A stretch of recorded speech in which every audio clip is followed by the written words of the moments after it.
Let the chaos reign. And now, this is a broadcast titled Kobe Bryant and What Distractions Await Us. Broadcast January 26, 2020. Enjoy.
The views expressed on Talk Real Solutions, hosted by Tyrone Thompson at TalkRealSolutions.com, are the views of Tyrone Thompson and do not reflect the views of TalkRealSolutions.com, YouTube, or etc. The content here belongs to Talk Real Solutions and its many contributors.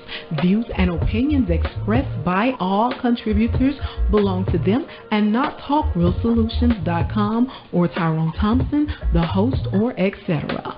All data and information provided on the site is for informational purposes only. Talk Real Solutions makes no representations as to accuracy, completeness, correctness, suitability, or validity of any information on this site and will not be liable for any errors, omissions, or delays in this information or any losses, injuries, or damages arising from its display or use.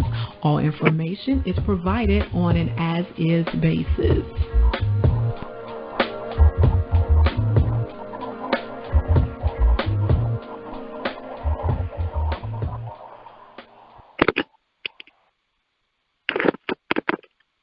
In a world where there's crime, corruption, rape, murder, theft, and all forms of atrocity that plague the world in which we live in today, what you're witnessing, we are living in a state of chaos. And it'll take a greater or much extremer chaos to restore the order in which we live in today. Good evening, Black people. This is Chaos here. And this is a special broadcast. A real serious broadcast in a way that I might say things that might hurt some feelings, or I might say things that might be empowering. But nonetheless, the discussion should be have and a little more a look into this.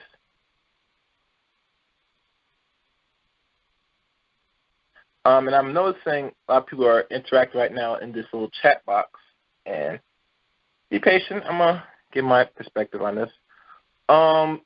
Before anything, I want everybody to go to TalkRealSolutions.com.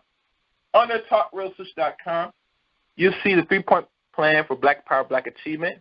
And under the 3-point plan, you'll see a list of Black established banks located here in the United States of America. I think that the count has declined very rapidly. Not sure how much Black banks we still have here in the country.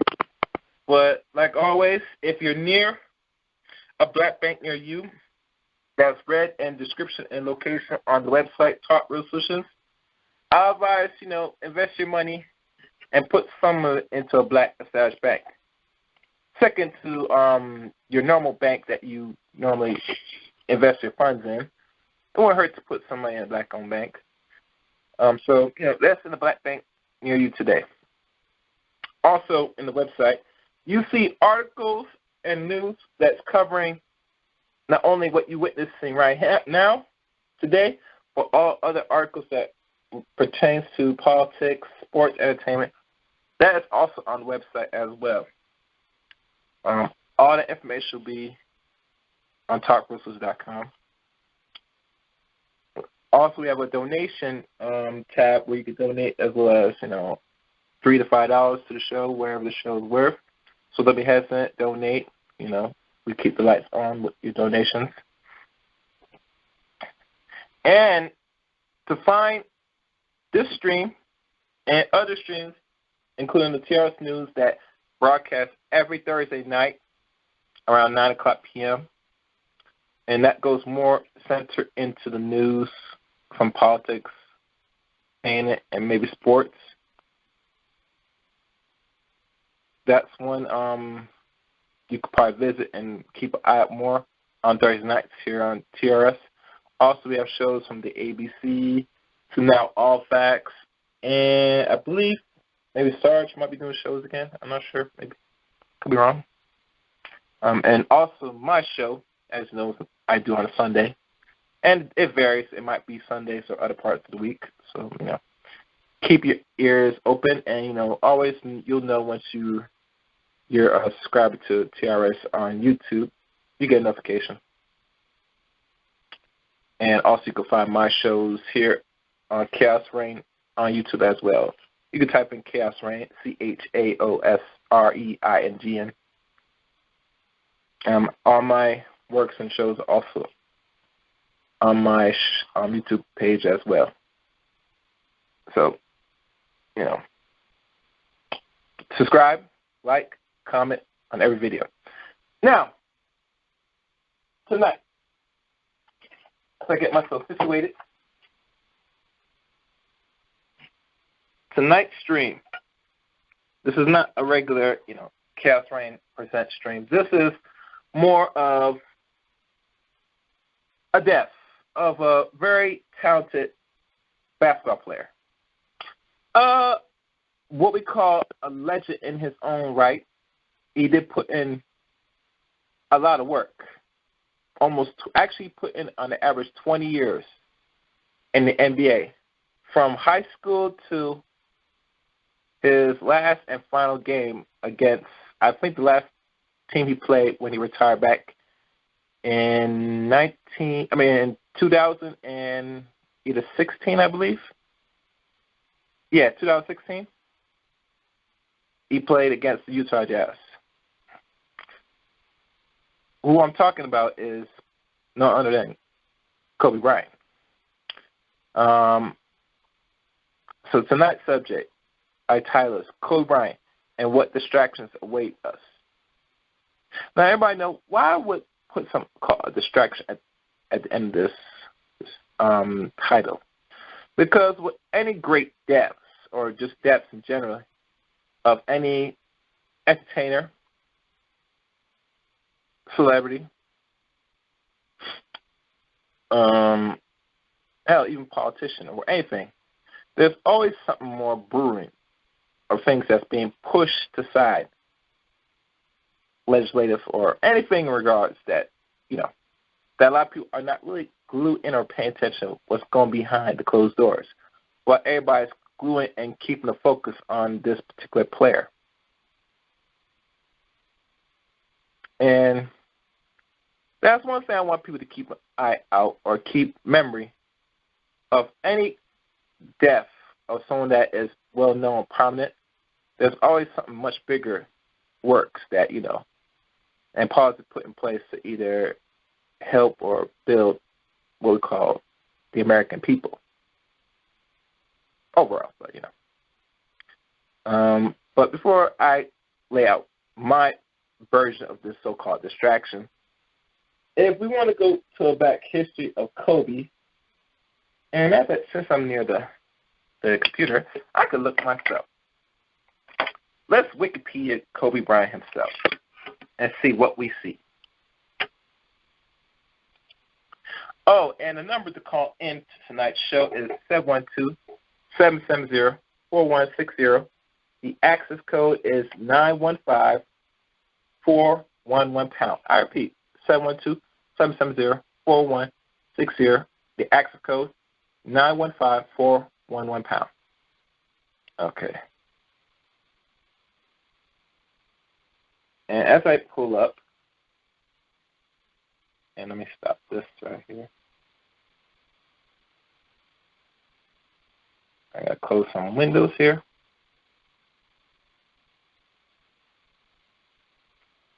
Okay.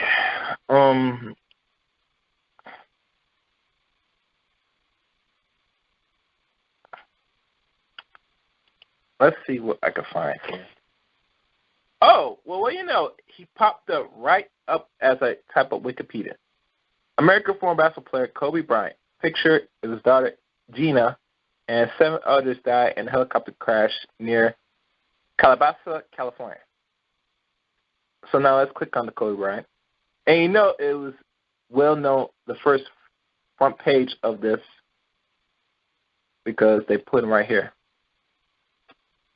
Kobe Bean Bryant, born August the 23rd, 1978, and transitioned January the 26th, 2020, which is today. Am I right? Yeah, that is today. So now let's look at this. He is an American professional basketball player and shooting guard. Bryant played his entire 20-year career in the National Basketball Association, which I said earlier before, and Los Angeles Lakers. He entered the NBA directly from high school and won 5 NBA championships. Bryant was an 18 All-Star player, or 18 all-time All-Star player, 15 times member of the All-NBA team, and 12 times member of the All-Defensive team. And of his 2008 MVP, widely regarded as one of the greatest basketball players of all time. He led the NBA in scoring during 2 seasons, ranked 4th on the league all-time regular season scoring, and ranked 4th of all-time postseason scoring list. Bryant was the first guard in NBA history to play at least 20 seasons. Wow. Let me read that again. Kobe Bryant was the first guard in NBA history to play at least 20 seasons. Now, I'm not sure where they were getting at with this, and I had to really double-check all the recent NBA greats and check their average career.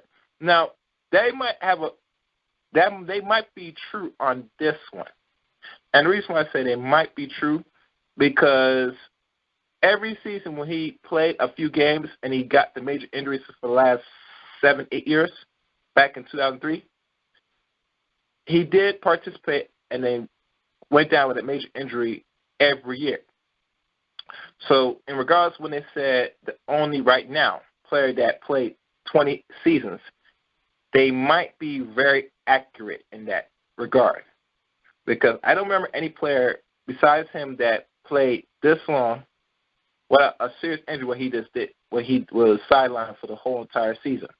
Now, we could say Kevin Garnett would be on this same list as well, but I remember he had a serious injury during late of that year, and he did not play the next season because he had a serious knee injury. So Kobe probably is one right now that's the only player that played 20 seasons. The only person that's going to probably first or second to him is LeBron James, but this is not the discussion for tonight's subject. So let's continue. Bryant was the son of the former NBA player Joe Bryant. And I did not know Joe Bryant played in NBA too, so let me click on him. And his father's name, Josephine Washington Jellybean Bryant. He was born August 19th, 1954. So, wow. Current coach and his father, Los Angeles. And he was also played a current coach and the father of Kobe Bryant. Yep. The Los Angeles Sparks. And Bryant was the head coach of the women's basketball team, particularly Los Angeles Sparks, from August 22nd, 2005 until April 4th, 2007. So he only coached for 2 years. Okay. And his father was like taller than his son. He was like 6'9". He was a forward. All right. Okay. And he played for the and he did play for the 76ers where Kobe was born. And he played for 4 seasons from 1976 to 17. And made All-Star Julia. Okay. Okay. Well, enough of his father. I go back to Kobe Bryant. Okay. And he attended Lower Merion High School in Pennsylvania, where he was recognized as the top high school basketball player in the country. Upon graduation, he declared for the 1996 NBA draft and was selected by the Charlotte Hornets with the 13th overall pick. The Hornets then traded him to Los Angeles Lakers as a rookie, earning himself a reputation as a high flyer and a fan favorite by winning the 1997 Slam Dunk Contest. He was named an All-Star by his second season. Despite a feud between the two players, Bryant and Shaquille O'Neal led the Lakers to 3 consecutive NBA championships from 2000 to 2002. And right now, they're the only team right now for the past 20 years that won 3 straight championships. No other team besides Lakers the last time they won the last championship consecutively was the third one, was 2002. So we're looking at 18 years now. In 2003, Bryant was accused of sexual assault, which I will talk about later tonight. And the charges were eventually dropped, and a civil suit was settled out of court. After the Lakers lost 2004 NBA Finals, O'Neal was traded to the Miami Heat, and Bryant became the cornerstone of the Lakers. He led the NBA in scoring during 2005 and 2006 and 2006 to 2007 season. In 2006, he scored a career-high 81 points against the Toronto Raptors, the second most points scored in a single game. In the league history behind Wilt Chamberlain's 100 points games in 1962. Bryant was awarded the regular season Most Valuable Player award in 2008. After the Lakers lost in the 2008 NBA Finals, Bryant led the team to 2 consecutive championships in 2009 and 2010, earned the Finals MVP award on both occasions. He continued to be among the top player in the league through 2013, when he suffered a torn ankle tendon at age 34. Although he recovered from that injury, he suffered season-ending injuries to his knee and shoulder, respectively, in the following 2 seasons. Citing his physical decline, Bryant retired after the 2015-2016 season. At 34 years of age, 104 days of age, Bryant became the youngest player in league history to reach 30,000 career points. He became the all-time leading scorer in Lakers franchise history on February the 1st, 2010, when he surpassed Jerry West during his 3rd year in the league. All right. Actually, my fault. When he surpassed Jerry West. During his 3rd year in the league, Bryant was chosen to start the All-Star game, and he would continue to be selected to start the game for a record 18 consecutive appearances until his retirement. His 4th All-Star MVP award are tied with Bob Pettit for the most in NBA history. At the 2008 and 2012 Summer Olympics, he won gold medals as a member of U.S. national team. And at the end, they show his death. He died January 26, 2020, in a helicopter crash near Calabasas, California. And his 13-year-old daughter, Gina Bryant, and 7 others also died in the crash, unfortunately. And there's more detail about him. It says here Bryant was born in Pennsylvania, the youngest of 3 children and only son of former NBA player Joe Bryant and Pamela Cox Bryant. He was also the maternal nephew of basketball player John Chubby Cox. His parents named him after the famous beef of Kobe, Japan, which they saw on a restaurant menu. His middle name, Bean, was derived from his father's nickname, Jelly Bean. Bryant was raised Roman Catholic. When Bryant was 6, his father retired from the NBA and moved his family to Reta in Italy to continue playing professional basketball at a lower level. After 2 years, they moved first to Reggio Calabria and then to Pistoia and Reggio Emilia. Kobe became astonished to his new lifestyle and learned to speak fluent Italian. Well, obviously, you're going to learn to speak Italian if you've been in the country for more than a year, especially if you're a young age. You're going to learn a lot of things. And I like to say a side note, the importance of our people, especially our young boys and girls, to get a grasp and understand another language. The school's not teaching you. It's the sole responsibility of your parents to teach you another language. But that's another story. Let's continue. He was especially fond by Reggio Emilia, which he considered a loving place, and where his best childhood memories were made. Bryant started playing basketball when he was 3 years old, and then Lakers were his favorite team when he was growing up. Bryant's grandfather would mail him videos of NBA games for Bryant to study. At an early age, he also learned to play soccer, and his favorite team was AC Milan. While living in Reggio Emilia, he seriously to play basketball in the earliest. During summer, he would come back to the United States to play in a basketball summer league.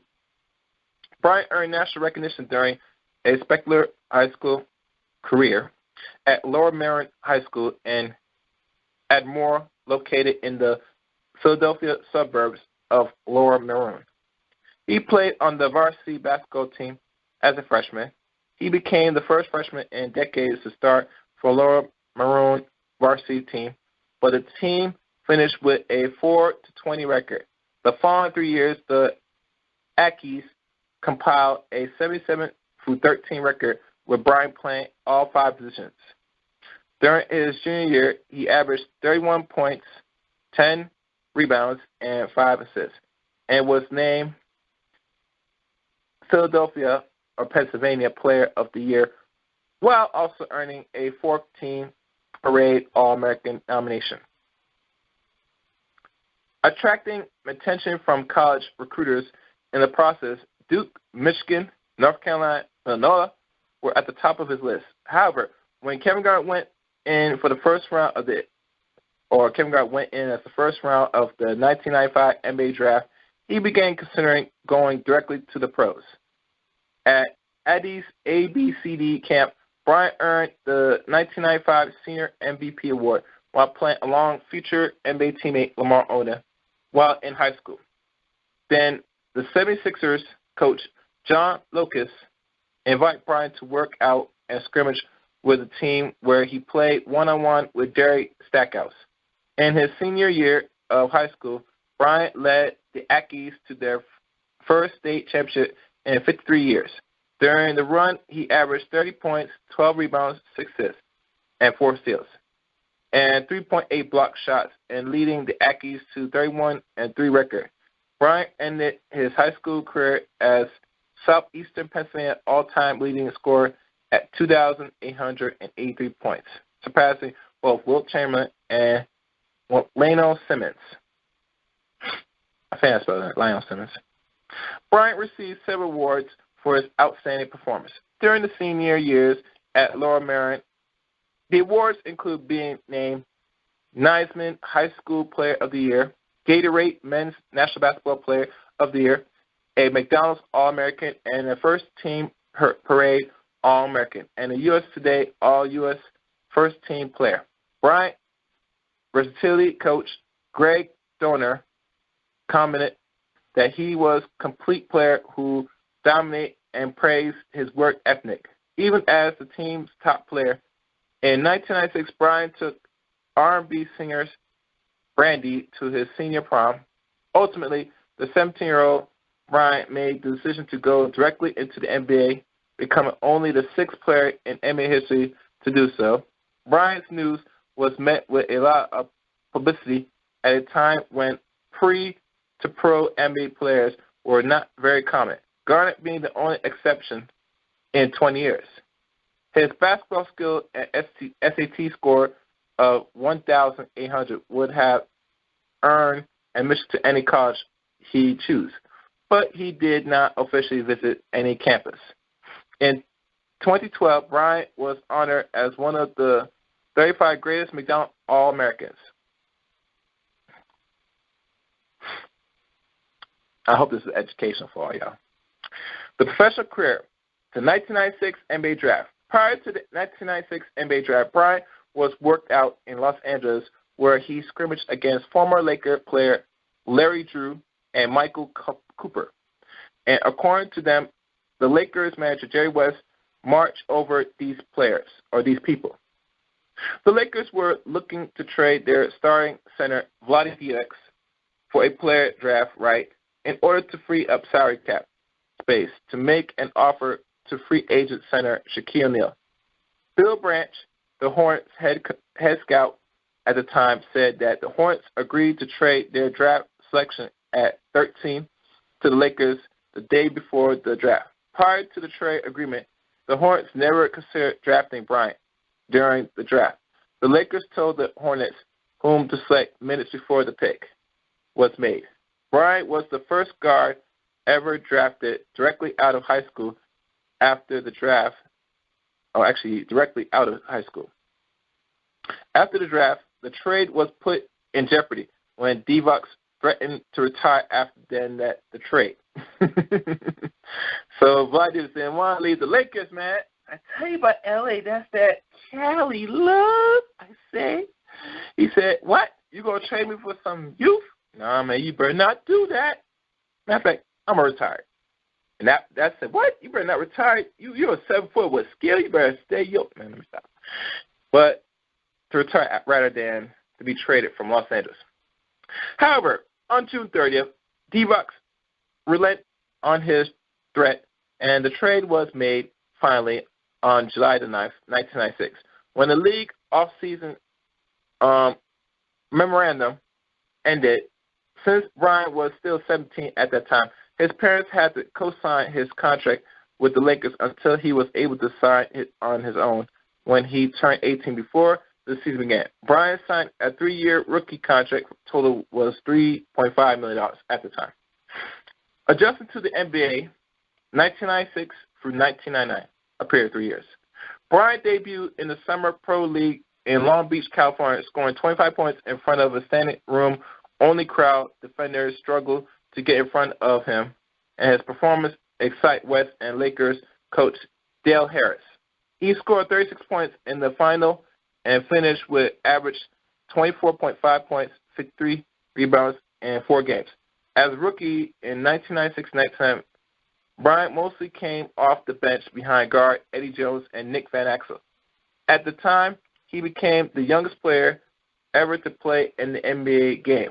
18 years, 72 days, a record since broken by Jeremy O'Neal, a former teammate Andrew Bynum, and also became the youngest NBA starter ever.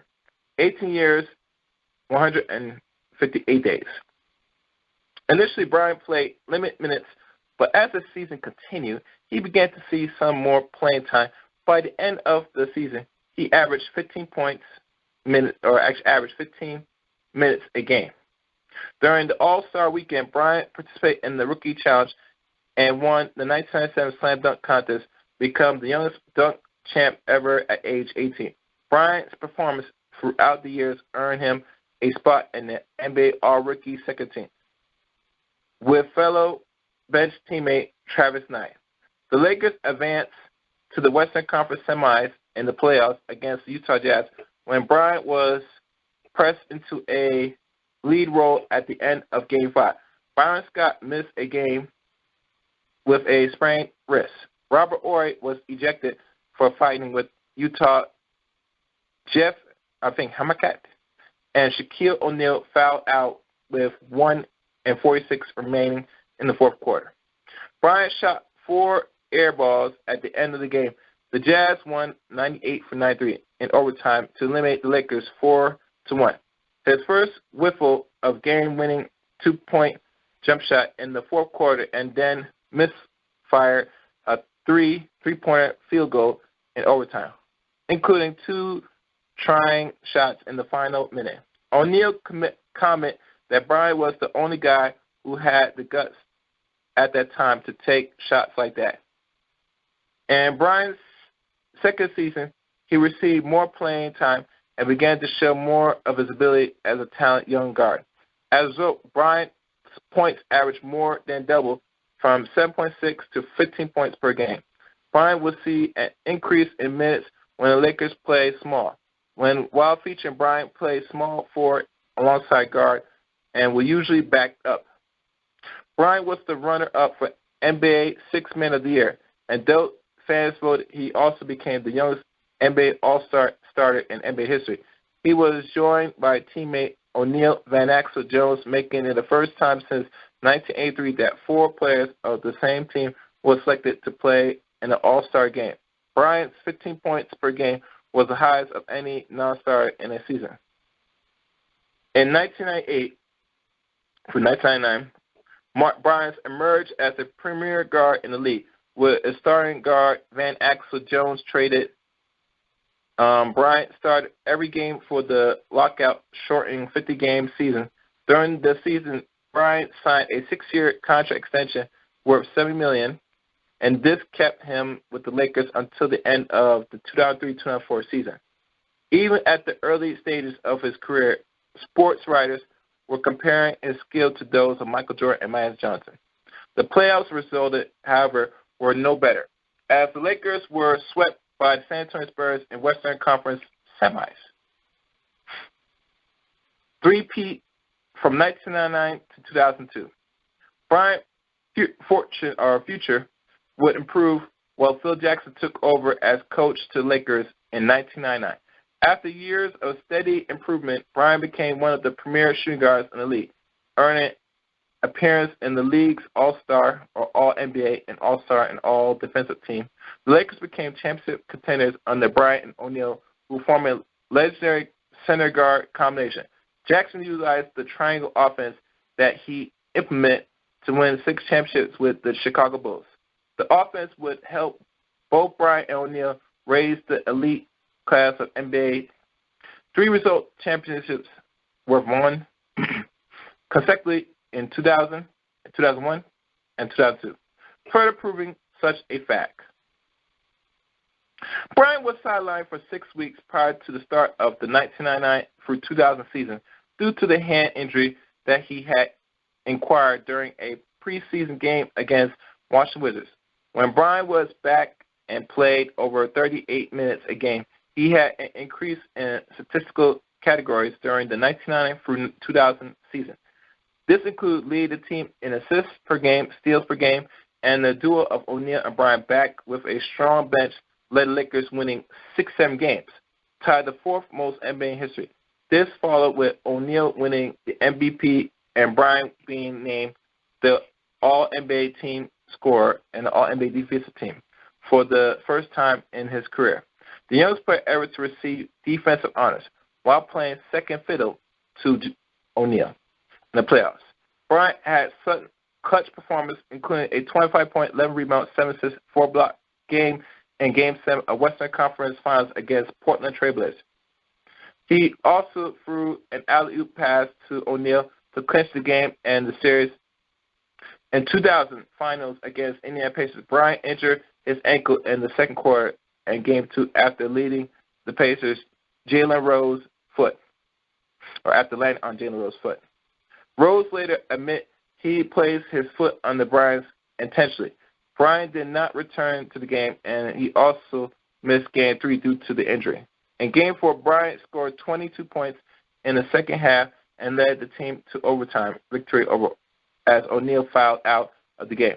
Bryant scored the winning shot to put the Lakers ahead 120-118 with a 116-111 Game 6 victory, and Lakers won their first championship since 1988. And that's a period span of, my math is right, from 2000 to 12 years.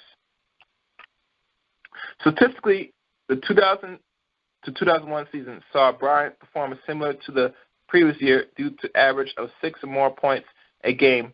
That was 28.5 per game. It was also the year when disagreement between Bryant and O'Neal began to surface. Once again, he led the team in assists with 5 per game. The Lakers have only won 56 games, and 11 games dropped off from last year. The Lakers will respond by going 15-1 in the playoffs. They easily swept Portland in the first round. In the semifinal round, Lakers swept Sacramento in Game 4 against the Kings. Bryant recorded 48 points, 16 rebounds, 3 assists in the 119-113 series-clinching win. The sweep of the San Antonio Spurs in conference finals in advance to the finals. Before losing their first game against the Philadelphia 76ers in overtime, they would go on to win the next 4 games and bring their second championship Los Angeles in a mini season. During the playoffs, Bryant played heavy minutes, which brought his stats up to, like I said, 28, now to 29.4, 7 rebounds, 6 assists per game in the playoffs. Teammate O'Neal declared Bryant the best player in the league. Bryant ended up making the All-NBA scoring team and All-NBA defensive team for the second year in a row. In addition, he was also voted to start in the NBA All-Star game for the 3rd year in a row. In 2001-2002 season, Bryant played 80 games for the first time in his career. On January 14, 2002, Bryant recorded a then career-high 56 points to go along with 5 rebounds and 4 assists in a 120-81 win over the visiting Memphis Grizzlies. He continued his all-round play by averaging 25 points, 5 rebounds, 5 assists per game. He also had a career-high 46.9 shooting and once again led the team in assists.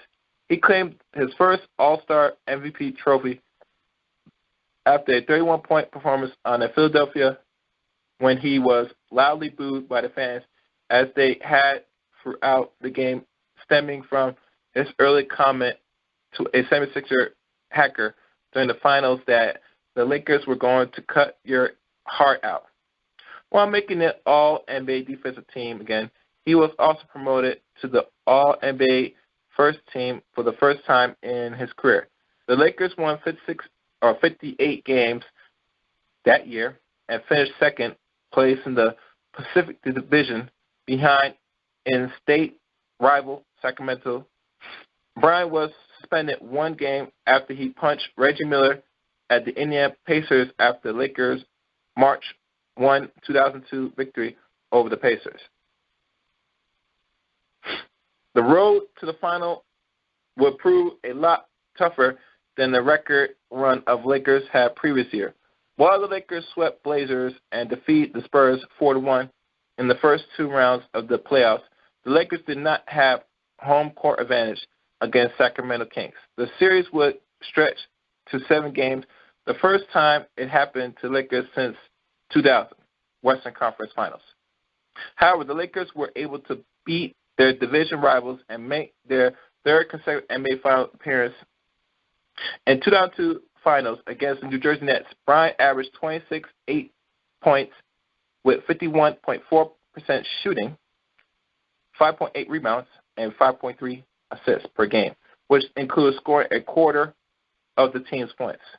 At age 23, Bryant became the youngest player to win 3 championships. Bryant play was notable and praised for his performance in the 4th quarter of game, specifically the last 2 rounds of the playoffs. The comment of Bryant's reputation as a clutch player, or cement him as a clutch player. Let's go further now. I'm just looking for how long this is. This is a long history. Yeah, here's a long history. Yeah, I might as well keep going. I'm just open the lines a little bit. Coming up short, 2002 to 2004. In the first game of the 2002 and 2003 season, Bryant recorded 27 points, 10 rebounds, and 5 assists, and 4 steals in a 87-82 loss to the visiting Spurs. On November the 1st, Bryant recorded a triple-double with 32 points, 15 rebounds, 12 assists, and a 108-93 win over the LA Clippers. He also set the NBA record for 3-pointers in a game on January 7, 2003, when he made 12 against the Seattle Supersonics. He averaged 30 points per game and embarked on a historical run, posting 40 or more points in 9 consecutive games while averaging 40.6 in the entire month of February. In addition, he averaged 6.9 rebounds, 5.9 assists, and 2.2 per steals per game. All career highs, to the point Bryant was once again voted to both All-NBA and All-Defensive First Team, and came third place in voting for MVP awards. After finishing 50 for 32 games in the regular season, the Lakers floundered in the playoffs and lost in the Western Conference semifinals in 6 games to the eventual NBA championship San Antonio Spurs. In the following 2003-2004 season, the Lakers were able to acquire All-NBA All-Star Karl Malone and the Glove, known as Gary Payton, to make another push at the NBA championship. Bryant was arrested for sexual assault before the season began. This caused Bryant to miss some games due to court appearance or attending court early in the days and travels to play games later in the same day. In the final game of the regular season, the Lakers played the Portland Trail Blazers. Bryant made 2 buzzer beaters to win the game and the Pacific Division title. At the end of the fourth quarter, Bryant made a 3-pointer with 1.2 seconds left, setting it to overtime. The game eventually went to second overtime, in which Bryant made another 3-point at the time expired to lift the Lakers past the Blazers 105-104. With a starting line, O'Neal, Malone, Payton, and Bryant, and the Lakers were able to reach the NBA Finals. However, they were upset by 5 games by the Detroit Pistons, who won their first championship since 1990. In the series, Bryant averaged 22.6 points per game, 4 assists, and he shot 35.1% from the field. Jackson's contract and coach was not renewed, and Rudy Tomjanovich, I don't know if I pronounced his name right, took over. O'Neal was traded to Miami Heat for Lamar Odom and Cron Butler and Brian Grant. The following day, Bryant declined an offer to sign with the Los Angeles Clippers and re-signed a 7-year contract with the Lakers. And let me stop right there. Now, y'all know back in 2003-2004 season,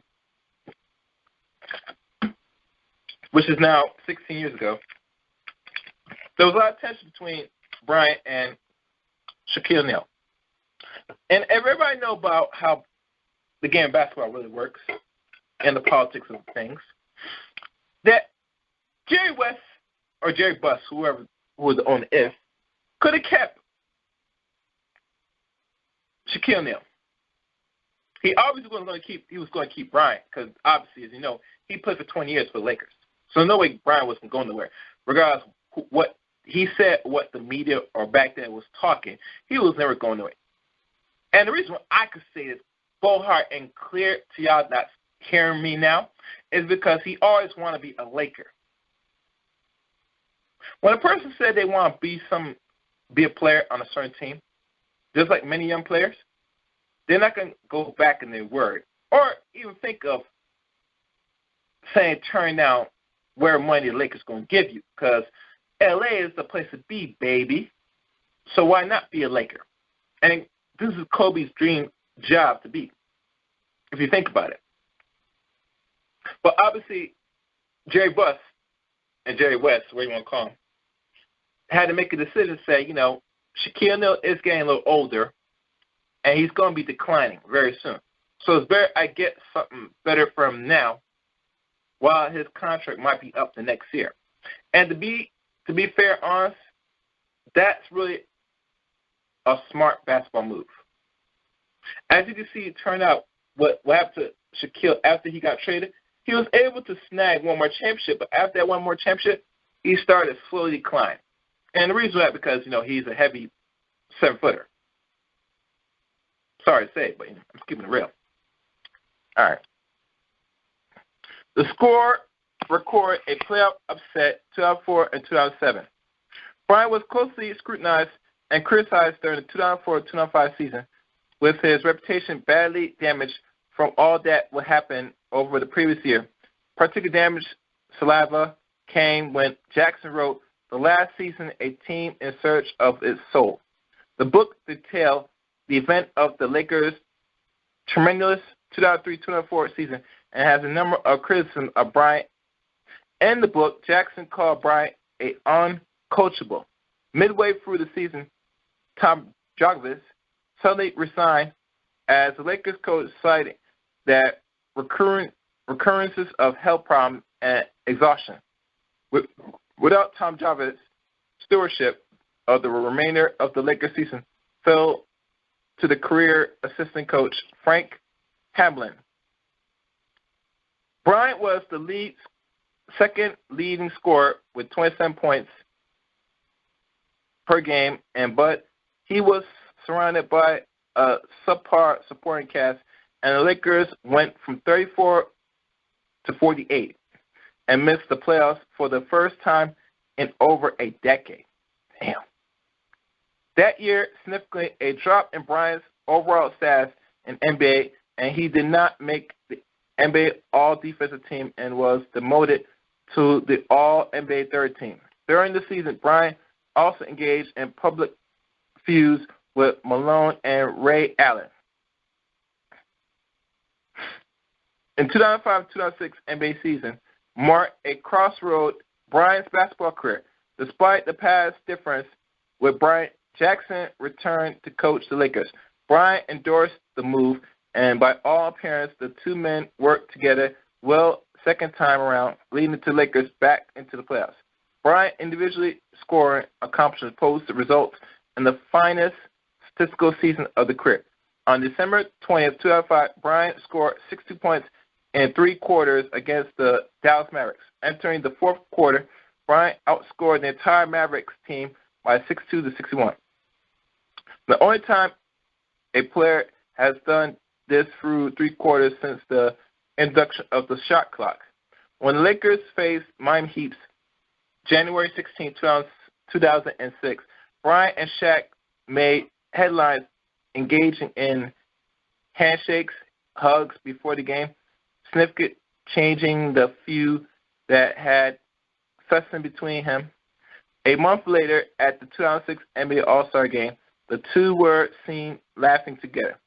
On January 22, 2006, Bryant scored a career-high 81 points in a 122-104 victory against Toronto Raptors, which, was a poor game. The Raptors did not know what to do with Bryant. I'm not sure if they were playing defense. I'm not sure what the hell they were doing. It was a sad display of basketball for that man go off. And, I think that time Phil could have made him score, close to 100 points, but, they didn't want to be too much embarrassing to that team. Poor Toronto Raptors. Poor Raptors. Oh, well. In addition to breaking the previous franchise record of 71 set by Elgin Baylor, Bryant's 81-point game was the second highest points total in NBA history, surpassing only Chamberlain to 100 points game in 1962. Whereas Chamberlain was fed repeatedly by the teammates for inside shots in a blowout wins, Bryant created his own shot, mostly from the outside in the game, which the Lakers trailed a halftime by 14 and did not pull away until the fourth quarter. Chamberlain played in an entire era when the games were paced faster and score opportunities were more plentiful. Accounted for 59% of his team's points in Philadelphia's 169 to 147 win, compared to Bryant scoring 66% of Lakers' 122 points. In that same month, Bryant also became the first player since 1964 to score 44 points or 45 points or more in 4 consecutive games, joining Chamberlain and Elgin Baylor as the only players ever to do so. For the month of January, Bryant averaged 43.4 points per game, the 8th highest single-month scoring average in NBA history, and the highest for any player other than Chamberlain. By the end of the 2005-2006 season, Bryant set Lakers single-season franchise record for the most 40-point games with 27, and the most points scored by 2,832. He won the league scorer title for the first time by averaging 35.4 points per game, becoming the 5th player in league history to average at least 35 points a season. Bryant finished in 4th place in the voting for the 2006 NBA's Most Valuable Player, but received 22 first-place votes, second only to the winner, Steve Nash. And to be honest with you, the reason why Steve Nash won it than Kobe Bryant, because they don't give scoring titles and a team that's records subpar the Most Valuable Player. They give that to 2 players that team is doing very well and is performing at that same level. And I think Steve Nash, during that time when he was signed to Phoenix Suns, was putting in some numbers, especially in regards to making the team better. That's why he got the MVP, unfortunately. Later this season, it was reported that Bryant would change his jersey number from 8 to 24 at the start of the 2006-2007 NBA season. Bryant's first high school number was 24 before he switched to number 233. After the Lakers season ended, Bryant said on TNT that he wanted 24 as a rookie, but it was unavailable, as was 33, retired with Kareem Abdul-Jabbar. Bryant wore 143 at the Adidas ABCD camp and chose 8 by adding those numbers. In the first round of the playoffs, the Lakers played well enough to reach 3-1 series lead over Phoenix Suns, culminating with Bryant's overtime force of the game-winning shot in Game 4. They came within 6 seconds of elimination and second seed Suns in Game 6. However, they lost that game 126 to 118 in overtime. Despite Bryant's 27.9 points per game in the series, the Lakers broke down and ultimately fell to the Suns in 7 games. After scoring 50 points and 20 of 35 shooting in Game 6 loss, Bryant was criticized for only taking 3 shots in the second half of 121 to 90 Game 7 loss to Phoenix. During the 2006 and 07 season, Bryant was selected to his 9th All-Star Game appearance on the February 18th by logging 31 points, 6 assists, 6 steals, earning his second career All-Star Game MVP trophy. Over the course of the season, Bryant became involved in a number of off-court incidents. On January 26, while attempting to draw contact on a potential game-winning jump shot, he felt his arm striking of San Antonio Spurs guard Manu Ginobili in the face of his elbow. Following the league review, Bryant was suspended for the subsequent game on Madison Square Garden against the New York Knicks. The base given the suspension was that Bryant had performed an unnatural motion in swinging his arm backwards. Later, on March 6, he seemed to repeat the motion, this time striking Minnesota Timberwolves guard Marco Girardi. On March 7, the NBA handed Bryant a second one-game suspension. His first game back on March 9th, he elbowed Kyle Korver in the face, which was reactionary, reclassified as a Type 1 flagrant foul. On March 16, Bryant scored a season-high 65 points in his home game against Portland Trail Blazers, which helped end the Lakers' 7-game losing streak. This was the second-best scoring performance of his 11-year career.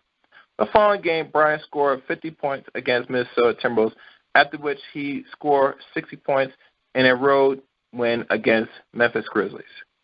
Become the second Laker to score 3 straight 50-point games, a feat not even since Jordan last did in 1987. The only other Laker to do so was Elgin Baylor, who was scoring 50 in 3 consecutive contests in December of 1962. The following day, in a game against the New Orleans Oklahoma City Hornets, Bryant scored 50 points, making him the second player in NBA history to have 4 straight 50-point games behind Chamberlain, who achieved it twice with streaks of 5 or 7. Bryant finished with the year with a total of 50-plus point games, surpassing only Chamberlain, and Bryant also won his second straight scoring title this season. Throughout the 2006-2007 season, his jersey became the top-selling NBA jersey in the United States and China. A number of journalists have attributed to improved sales to Bryant's new number, as well as continued all-star performance on the court. In 2007 NBA playoffs, Lakers were once again eliminated in the first round by the Phoenix Suns. And let me see.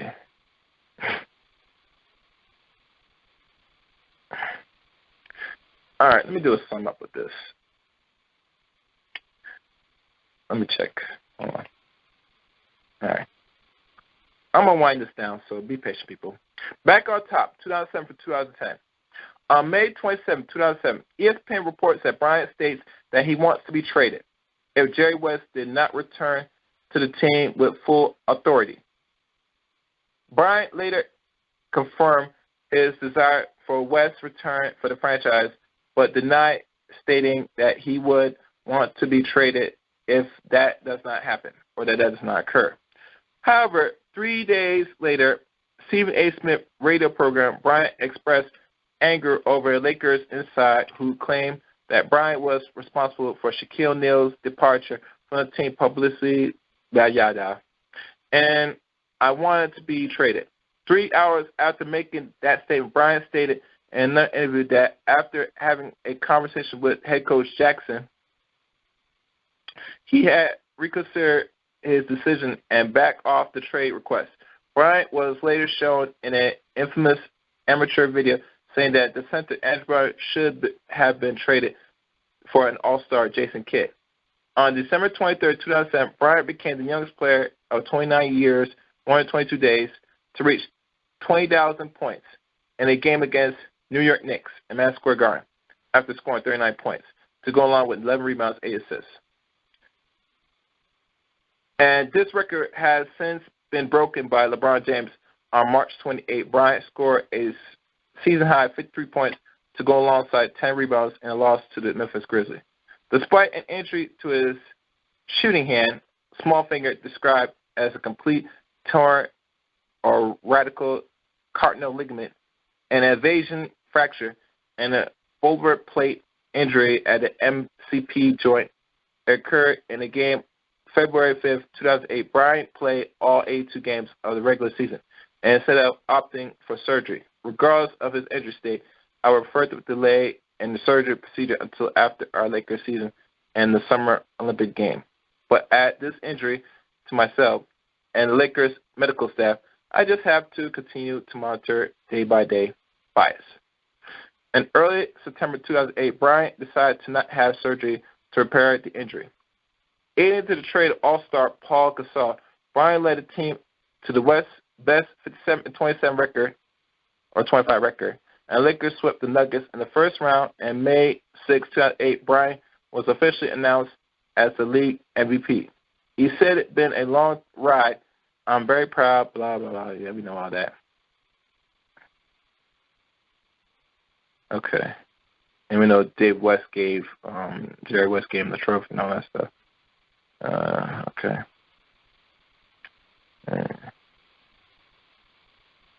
Okay. Okay, the Lakers conclude the 2007-2008 regular season with 57 wins and 25 record losses, finishing first in Western Conference and setting up themselves for the first round contest against Nuggets. In Game 1, Bryant, who said he made himself a decoy through most of the game, scored 18 points of his 32 points of the final 8 minutes to keep Los Angeles safe ahead. This made Denver the first 50-win team to be swept out of the first round of the playoffs since the Memphis Grizzlies fell in 4 games to the San Antonio Spurs. And, skipping down here, then next was the, Jazz, and Western Conference Finals, Spurs. And they defeated Spurs 5 games that. And then went to NBA Finals when they went against the Boston Celtics, which was the team of the big 3, Paul Gasol, Ray Allen, and Kevin Garnett. And as you know, the Boston Celtics went and, crushed the Lakers, I believe, 4-1, marking and giving them their 17th championship in over 22 years since the last championship they won back in 1986, and now the last championship they even won and grasped back in 2008, which is now a period of going 11 to 12 years.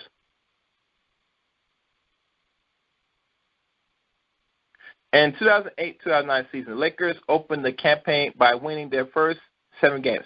Bryant led the team to tie the franchise record for most wins to start the season, going 17-2. And by the middle of December, they compiled a 21-3 record, and he was selected to his 11th consecutive All-Star game as a starter. We don't know that. Skipping down. And then an All-Star game and a game against the Knicks on February 2nd, 2009, Bryant scored 61 points, setting a record for the most points in scoring Madison Square Garden, which was crushed 2 or 3, or I think it was like 4 or 5 years later by Carmelo Anthony, with a record was scoring over 62 or 64 points as a New York Knicks starter. So he broke that record years later.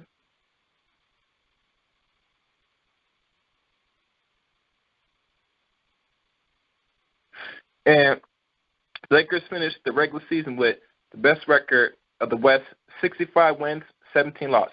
Bryant was runner-up of MVP, voted behind LeBron James, and was selected to the All-NBA First Team and All-Defense Team 7 times in his career. In the playoffs, the Lakers defeat Utah Jazz, Houston Rockets, and the Denver Nuggets. At that time, they had Chauncey Billups on that team. I remember.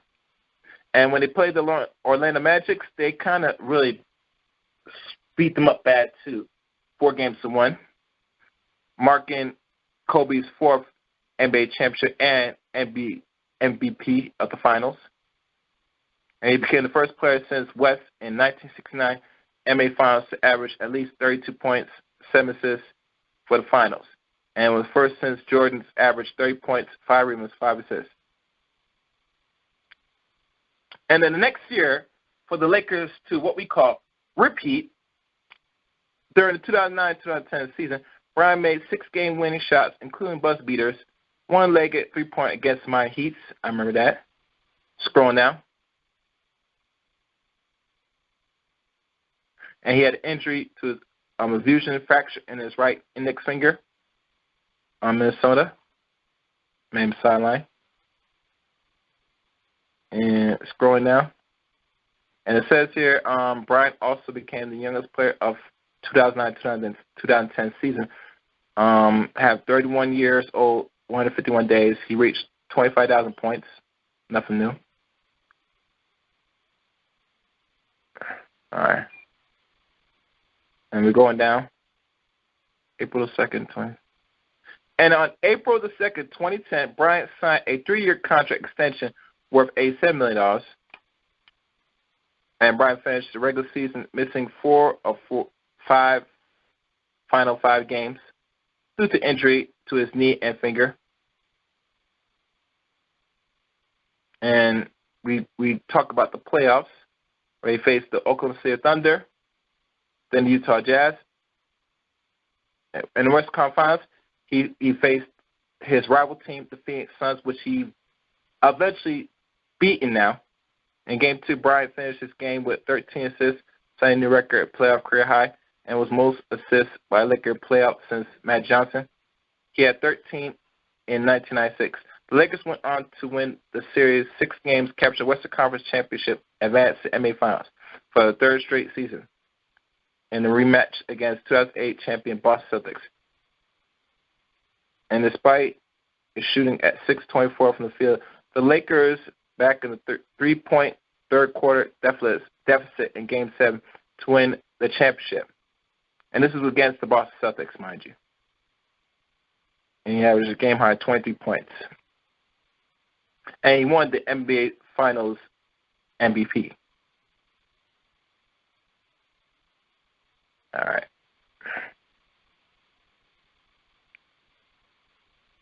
Now, chasing the 6th ring.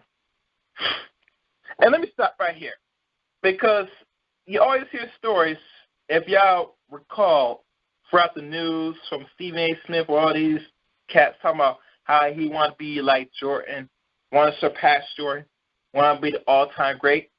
It's a great plan. It's a great,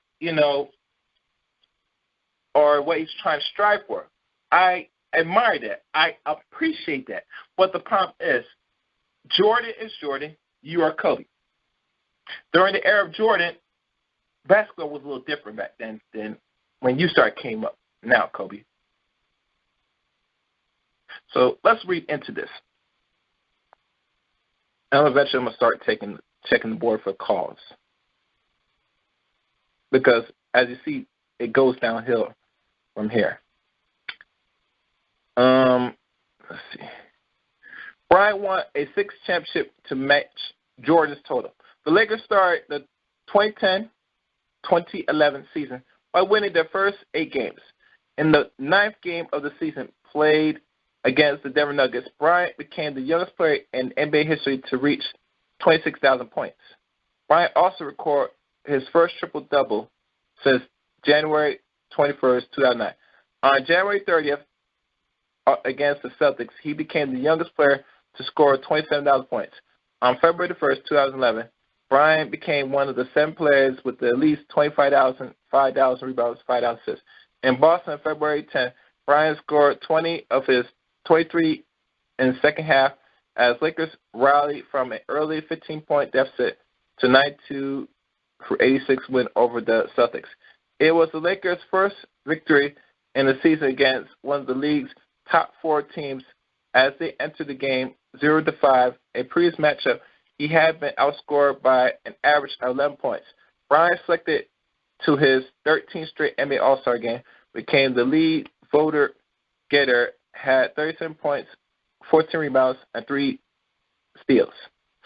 In the 2011 All-Star game, and won his 4th All-Star MVP, tying Hall of Famer Bob Pettit for the most All-Star MVP awards. During the season, Bryant moved from 12th to 6th place in NBA All-Star career score list, passing John Havlicek, Dominique Wilkins, Oscar Roberts, Hakeem Olajuwon, Elvin Hayes, and Moses Malone. Bryant finished the season average with 20 shots a game, his fewest since 2003-2004 season. On April 13, 2011, the NBA fined Bryant $100K for direct a gay slur at referee Benny Adams and frustration in the previous day game. The Gay and Lesbian Alliance Against Defamation praised the NBA decision to They said, yes, suspend him. How dare you call this man an F word? How dare you call me? How dare? Listen. I tell you, the LGBTQ need to get life for real. Bryant and the Human Rights Campaign said that Bryant's language was a disgrace, and this chastising Bryant stated that he was open to discussion the matters with the gay rights group and wanted to appeal his fine. He later apologized for the use of the word. Bryant and other Lakers appeared in the Lakers' public service announcement denouncing his behaviors. The team quest for another 3-peat, and it was ended when they were swept by the Dallas Mavericks in the second round of the playoffs. The Mavericks would go on to win their first championship ever back in 2011.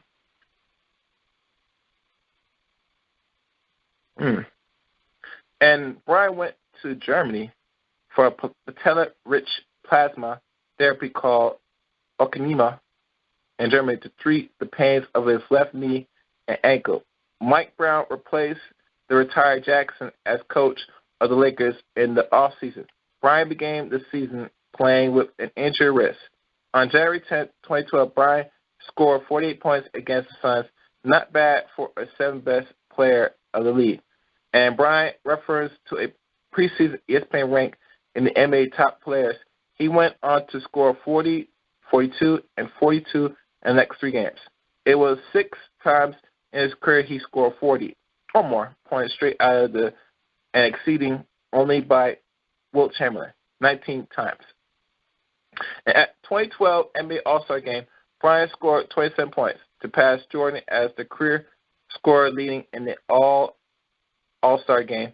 He also suffered a broken nose, concussion, and third quarter of All-Star Game after a hard foul from Dwayne Wade.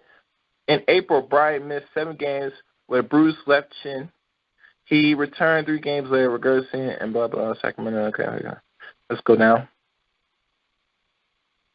The Lakers in 2012-2013 acquired center Dwight Howard and point guard Steve Nash. On November 2nd, 2012, Bryant scored 40 points with 2 steals, and he passed Magic Johnson of the amount of steals all-time, career-leading steals.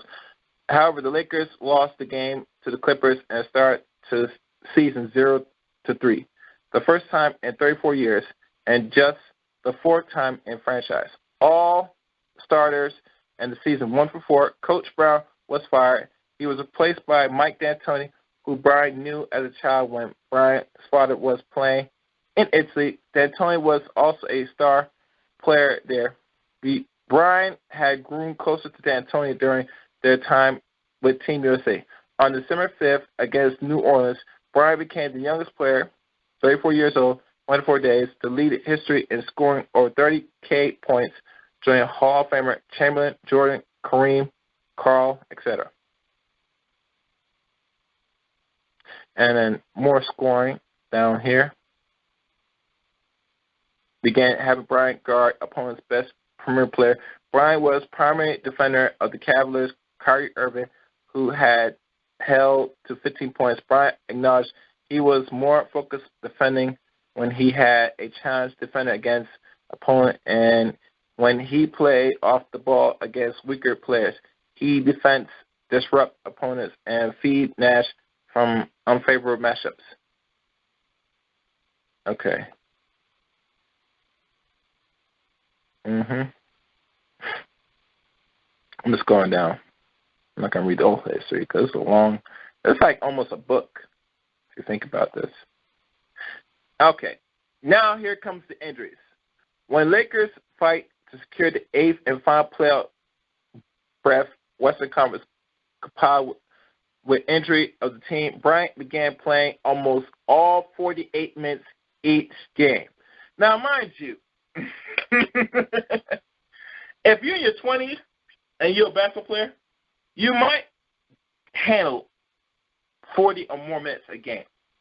But once you touch in your or approaching your now mid-30s, playing that many minutes, and I want somebody in the chat room to really look and check how many minutes LeBron James is playing, because I think he one time last year was playing almost that same amount of minutes. I could be wrong, but double check.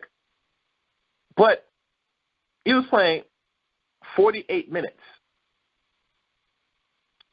And on April 10th, 2013, Bryant became the first player in NBA history to get 47 points, 8 rebounds, 5 assists, 4 blocks, and 3 steals a game. On April the 12th, Bryant suffered a torn ankle tendon against the Golden State Warriors, ending his season. His injury came while he was playing 7 consecutive quarters at least 40 minutes for 7 consecutive games. At 34 years of age, Bryant was averaging his most minutes, 38.6, in 6 years, and only Portland rookie Damian Lillard was averaging more minutes. Lakers general manager Mitch Kupchak has spoken to Bryant about his extensive playing time 10 days earlier, but Bryant insists the minutes needed to continue giving the Lakers playoff push. Bryant had surgery on April 13th to repair the tear and was estimated he would miss 6 to 9 months. He ended the season with his customary number score, average of 27.3 points, 46% shooting, and 5 rebounds and 6 assists. However, the New York Times called his leading the Lakers back into playoff contention perhaps some of the finest work of his career. 8 times he reached 40 points during the season, and 11 times he had 10 or more assists. In his role as distributing doubt Magic Mama after passing skills of Magic Johnson, Bryant's assists were its second highest of his career, and his field goal percentage was the highest since 2008 and 2009. The Lakers finished the season 45-3 or 37, good for 7 in the West. Playing without Bryant, the Lakers were swept in 4 games by San Antonio in the first round of the playoffs. And I think during that same year,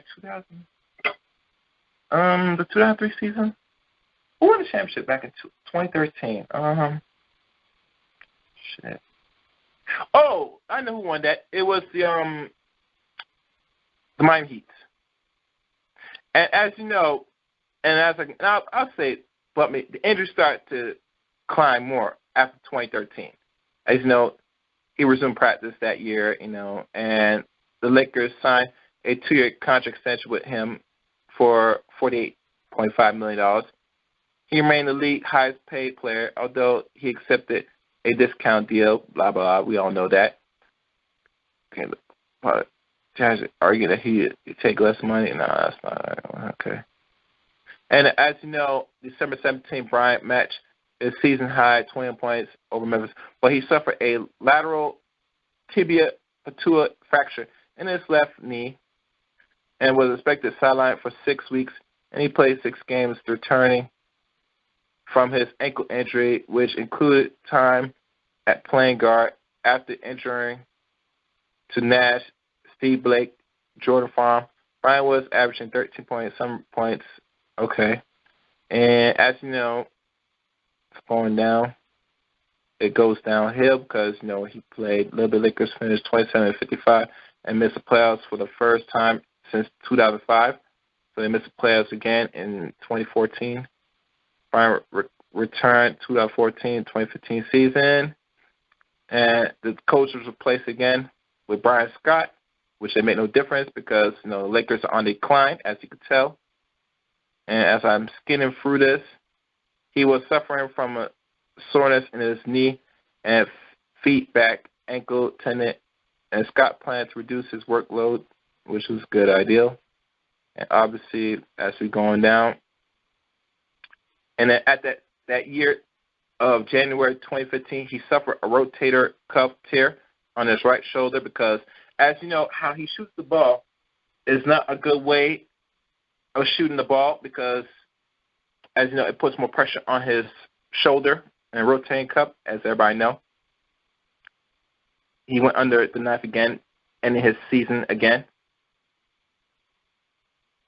And the final season, 2015-2016, which he recovered. He had a calf injury, missed the final 2 weeks exhibition, and he played very limited minutes as a player back in 2015-2016. And as y'all know, that last game when he played for the when he played against what they call it, the Utah Jazz was his final game, which he averaged, I believe, 60 points. Yep.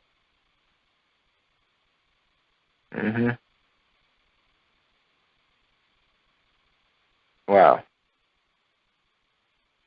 Okay, he did win that game. Okay. And, that's pretty much it for his career. And as you could tell, throughout his career, up to this point, his average career points was 25 points a game. All-star career points, close to 20. Playoff career points, 25.6.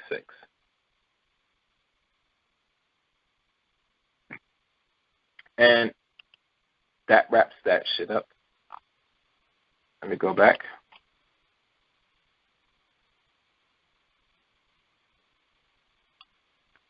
And I'm probably going to check the board in a second because I'm having an issue. Oh, it looks like the switchboard is working now. All right. So this is what I'm about to do. I see one caller raise their hand. Let me say this to my view. Oh, and one other thing I want to do. This is very important.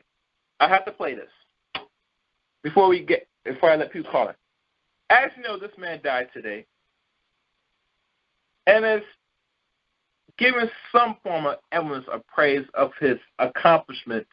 You think the so-called media and all stuff will go back and reflection of life, but I'm hearing from other outlets, from, let's just say, how they feel or how they feel.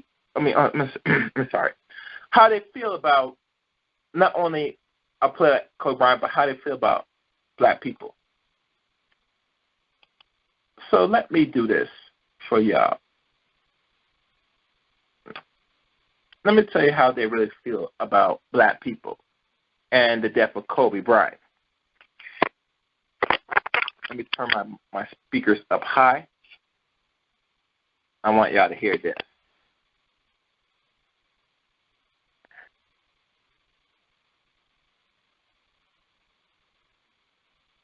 All right, let me find it.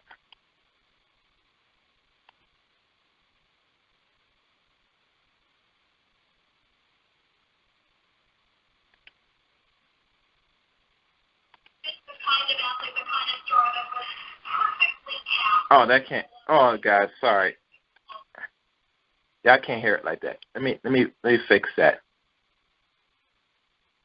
I'm sorry. I have to do this because you're not gonna hear it like that. Let me try this instead. And as I do, let me open the lines as I find this. All right, first call open up. What's going on, Gary? How you doing, man? How you doing? Yeah, that was a good tribute, man. That was a good tribute. Usually I can't take your reading. I'm gonna be honest, brother. I'm gonna be real with you because we're gonna be real. But I'm gonna tell you something. I sat here and I listened to your reading, and it didn't bother me one sec, brother. You went through good information that I think that is needed for those that don't know. We might know. Me, you might know. Mm-hmm. Most of the T.R.S. family that usually listens, all the sports fanatics. But you enlighten everybody, and I think that was a great way, in your way of paying tribute to the brother. So I want to say respect to him. I didn't, what's crazy is I'm not a basketball fanatic, man, like that. All right? Jay, one question before you continue. Was it even clear enough? Because as I was going through it slowly, I should have been more slick. I don't know if I read Nah, you broke it down, bro. Like I said, man, I usually don't be sitting here. I'm like, oh, hey, Gary. But you know what? It was informative. I understood. The way you read it, actually, is you're doing it in a way where people, if you can't understand what you're reading, I mean, goddamn, you know what I'm saying? Now you got to go back to fucking school. So, but again, you did it, in a way where people could understand it. It was really informative information, and again, paying tribute to the brother, in your form. I respect that. So again, I was never really a basketball fanatic in my late 20s, I would say. Like when I was younger, teenager, shit like that, we played that elementary school and, a little high school, but I got into some other things, right? And but a lot of my friends that I went to school with, I mentioned on here, one or two of them ended up playing on and one. Some of them played at Rucker. Some of them played at Dykeman. So I was always into it in that sense. Like, for me, I would watch the playoffs. Like I remember when he won his last, championship. If I'm not mistaken, that's where he brought out his whole family. He brought his wife out, his daughters, and they was on the court when he was, giving his speech, you know what I'm saying? Or I believe they gave him the VIP at that time, or MVP, excuse me, MVP. So he won this MVP that year as well. So I don't know if it was the last one. Because that's the one that I remember. If anything, is the one he brought out his family, and that was powerful. Now, deeper than the basketball. There's a lot of people that's going to be into it because of the basketball. But I actually, what interests me more than that, in addition, obviously, he's a great basketball player. He's a legend. Boom. He's in the books. That's a guarantee. Right next to Jordan. He's been in the books. He's been in the books. Yeah, he's in there. There's no even question. Yeah. There's no question in that. Now, what really was deeper to me that showed the extensive of his knowledge and experience and the type of person that he was. Again, whatever he did in his past or whatever he fucked up on, everybody does their own shit. Everybody has a past. Everybody has errors in their life. You know what I'm saying? Whatever that is, and people are always gonna have opinions anyway, whether you're right or wrong, whatever. But I'm saying this. He did a very powerful documentary a couple of years ago that showed him when he went to Italy with his family. Yep. He went to Shanghai, I think it was, and he went to the Great Wall of China. I don't know if y'all remember that. It was a really good documentary. It wasn't just that, but it was showing him on his trips, and he was talking about his life. Right, and that shit was deep. That was like about maybe I'll say about more than 4 years ago, because just recently, about 2 years ago, he just came out with another documentary that they were showing on. I don't know if it was HBO or Showtime, and they were showing it was in black and white. You know what I'm saying? And I seen that one, and that shit was even more deeper. So I think what attracted me more about his life, if you want to say, you know what I'm saying, was the stuff that he was doing outside of basketball, because he already solidified himself as somebody that was great in that. You know what I'm saying? So he was already great, and somebody could always be great in something. He could fall back on that, and you could say, damn, he was the greatest, one of the greatest basketball players of all time, or, the top 5 or whatever you want to say, whatever, right? Whatever category you want to say as the tops. But in addition to that, the brother was doing a lot of things. I didn't know that he was so into. I heard about him coaching the women's basketball league. I didn't really pay too much attention to that. But what really got me was how he was involved in his daughter's life. And influencing her into the basketball and working with a team and doing things behind the scenes that really a lot of publicity wasn't on that. You know what I'm saying? I know that there was some publicity, but it wasn't highlighted like everything else. And I respected that, how he took that role on and got involved with, women's basketball, helping support young girls and, young women and shit like that in the sport. And having somebody like him with his accolades, is definitely going to put a stamp, or make people that wasn't paying attention to these young girls, young women coming in the game, that's ready to, they becoming competitive, and really good in the sport, and to the point where is catching his attention, and then he's making sure that everybody else sees that through his platform or, his resources. You know what I'm saying? Whether it be like connections, through all his ways of getting exposure for whatever he's doing. And again, man, the brother he was good in that. I know a lot of people talked a lot of shit about him. They even called him, it was fucked up. Some people said that he's a coon and all that. Look, how do you want people to talk about you when you die? You know what I'm saying? Like, and maybe they're going to do that anyway. Maybe a lot of people in the world don't give a fuck, but they'll talk about other people and shit. I mean, I'll say this. Look, if you're not religious, which I'm not, but there's got to be some place, man, that you got to respect something in your life. You know what I'm saying? Like, if you don't respect nothing in your life at all, if you don't respect life, in different ways, I'm just saying, I'm not saying because I'm saying people have their ways of doing things, but I'm just saying that, if you don't respect people in general or anybody, then you're not going to be living on this earth long. And I'm not talking about somebody taking you out. The anger and the stress and the that type of energy will destroy you within. You know what I'm saying? So there's some outside energy, and again, it's not only him, man. There's a lot of good people that's gone, and people that passed, and people that's done, or are no longer here. And, even like MLK, man, that if you don't respect because I know people got to respect something. You know what I'm saying? Even motherfuckers in prison respect something.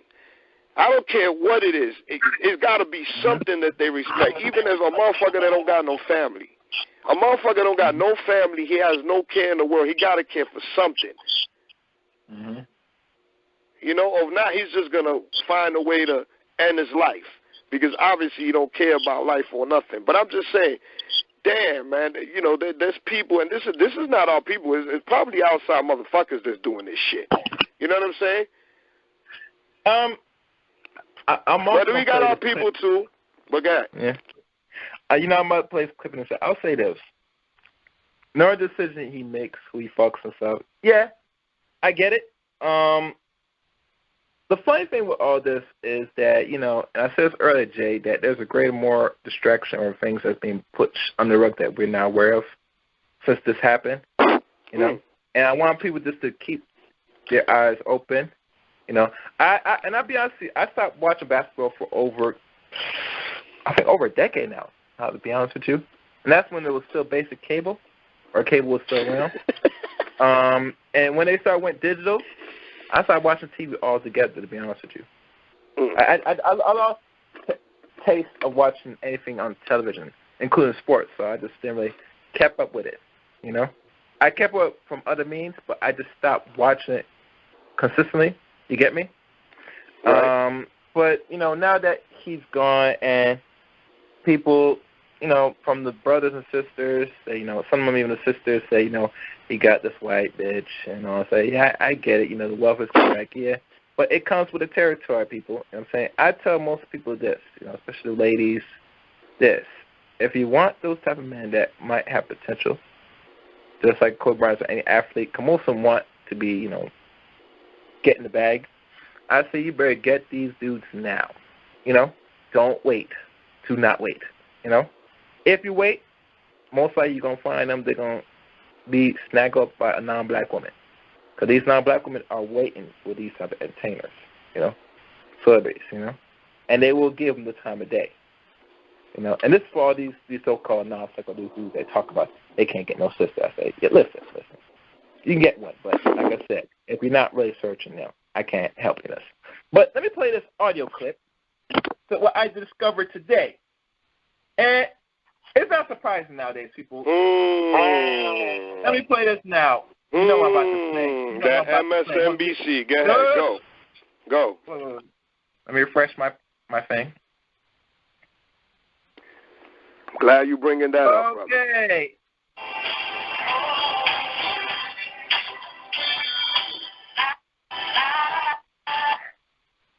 With TV played on. Yeah, it seems like he was just the kind of athlete, the kind of star that was perfectly cast on the Los Angeles Lakers. Kavita, if I could ask you to stay with us, we're going to go. Now, that's one. Wait. Play that again. I'm not done. I'd like to present to you.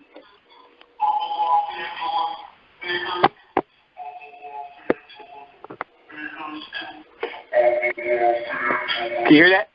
No. It sounds distorted. I know it's slowing down, but it's still distorted. Go ahead. All right. Let me try. Let me run this again. Yeah, play that shit again so they can know what the fuck this dumb bitch said.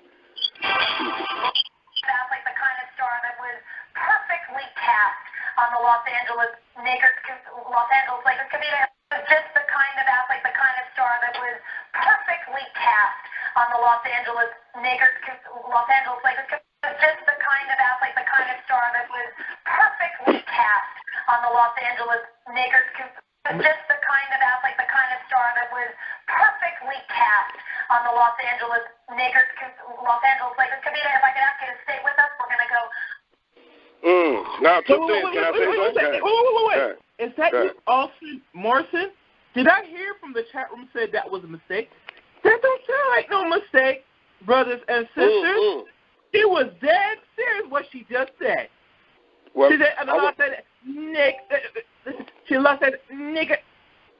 Damn, not even. Let's go in there. Let's get into the root of it. Let's get in because people saying she made a mistake. Okay. Yeah, she made a big fucking mistake. I want somebody to call in. Should have never said that. I know shit. You in the chat room. Please call in. You got to explain that to me.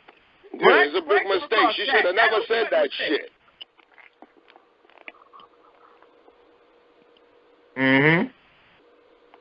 But let's go into that, right? Yeah, let's go. Let's say it was a mistake, right?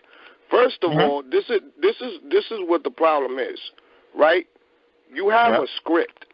They are supposed to be reading stuff. Now, if she was improving shit, you got to think before you fucking talk. All right? We do that a lot. We fuck up, and then we got to go back and say, damn, I fucked up. But when you have a responsibility, okay? You have a responsibility. You're getting paid good money to fucking talk on TV. Those people get paid good money, okay? Yeah. To talk on TV. They talk to a camera on TV. What people are trying to get paid for on YouTube and all that shit and trying to be stars, these people get paid every day to go to work and be on TV. So I would think that because you're on TV, you're a professional, right? You do this shit every day. Now, again, you can have some fuck-ups, but some shit I don't think there's an excuse for. You know, I mean, you can make a million excuses. So let's say, yeah, she made a mistake. I say, yeah, she did make a big fucking mistake for saying what the fuck she said. She should have never said that shit. Now what? You know what I'm saying? Like, what is the excuse? What is, you know, why did it happen? Yo, I think Monica said here it is what it is. She messed up bad. I mean, it's like this. You know what? And I'm not that sure was what she was thinking. She was thinking. Yeah, she was thinking that was yeah. That was her thought that came out. Yeah. And another thing, she should have apologized right on the spot. Oh, it's my apology. I didn't mean that. That was that. I don't even know. You know, or said something right there like, oh shit. You know what? My apology. She didn't even do that. No, but think about this. Even if she apologized, you said it, and not only you said what she was thinking it. What you think is that that's what you feel. So to turn back and double down and make an apology, people are not going to accept it because think about it. We have cameras now. We have recordings. We have things that we sit there and we can go back and replay this. You know? And mind you, people love other celebrities. You know, our people worship these people. I don't know why, but they like to worship because they got money. To know, say, okay, this person died tragedy, and then you come out as a journalist and you say that. Right? That's crazy. That's how they feel about you as a people. You know? And not only that, if you could help me in this, Jay, was there any other outlets that were talking about his rape allegation?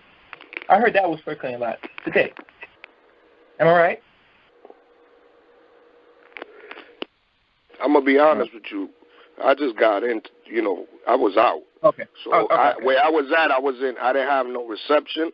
I heard about what happened, and then when I got to a destination, then I actually listened to the news and all that. So I'm still catching some of the news. They just kept showing highlights of him. So at least the local news in New York, they loved him. You know what I'm saying? At least local news, I see them showing. They dedicated pretty much a whole half an hour of their news to him.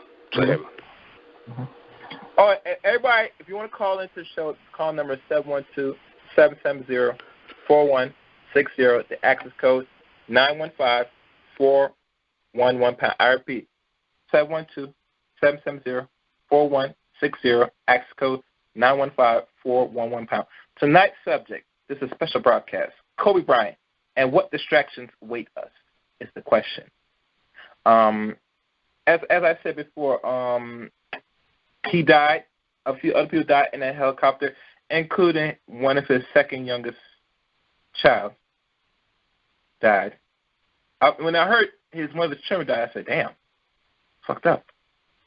Not only he died, Gigi, man, that's the little girl that was playing basketball, man. And I think some fucking crazy the only one. Was she the only one, right? It's 9 people. They say 8 or 9 people. I know, but out of his 3-4 kids. Yeah, that's one of them. Yeah, he got, I think, 3. Other ones that are alive. Yeah. So 3 kids, right? So it's a total of 4 kids. By his wife and 3. It's only 3 kids right now, or 4? No, little baby I don't think that's not even 1 year old. And it's a girl, right? Yep. All right. So he has no sons, but all daughters, and the one that was going to be shown real skill that probably might replace him as that skilled player, She's going to be a star. She was going to be a star. That's a guarantee. Yeah, it's guaranteed. But she's gone now.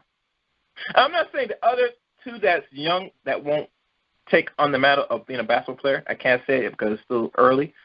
But to find that one, because I think the 13 really want to be like her father, to be fair. She was really into basketball. Yeah, so obviously, since she has transitioned at the same time as her father, it's sad, And like I said before, a lot of these people are going to say things, And I understand with our sisters because of the black wealth and their concern. One thing I've concluded, Jay, and a lot of people will get blamed, that when it comes to our sisters with these men and who they choose, they get very angry to find the men that have or are getting wealth, not choosing the sisters, is a problem, So when I find outlets right now talking about Kobe, whether they're accomplishments and all that stuff, you hear about, say, who he choose. And so the money's going right back to him. Well, I say, that's the game. That's how the territory,